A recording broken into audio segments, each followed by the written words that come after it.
हाय, मी रोहन. आज एक वेगळा विषय घेऊन आलोय. तो म्हणजे एआय. तुम्हाला माहितीये का, एआय हा राजकारण्यांसाठी भस्मासूर ठरत आहे. आता कसं ते बघूया.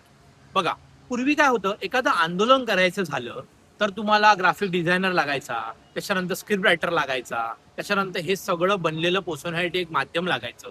पण आता सगळं निघून गेले.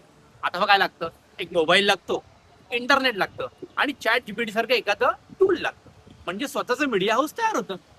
आता काय झालंय बघा, ह्या सर्वांचा वापर करून हजारो लाखो लोकांपर्यंत एका मिनिटात पोहोचता येते. आता जे हे जेनझींचं आंदोलन झालं, त्याच्यामध्ये ह्याचा मोठ्या प्रमाणात सहभाग होता. अनेक युनिव्हर्सिटीने याच्यावर अभ्यास केले.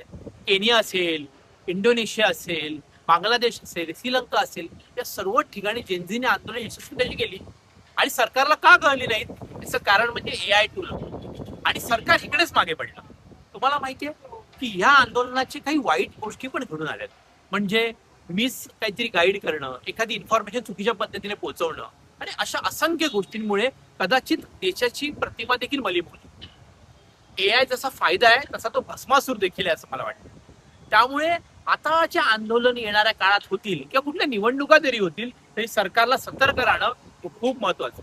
कारण की येणारा काळ हा फक्त आर्टिफिशियल इंटेलिजन्सच असणार आहे. चला, भेटूया नवीन विषय घेऊन पुढच्या भागात. तोपर्यंत गुड बाय.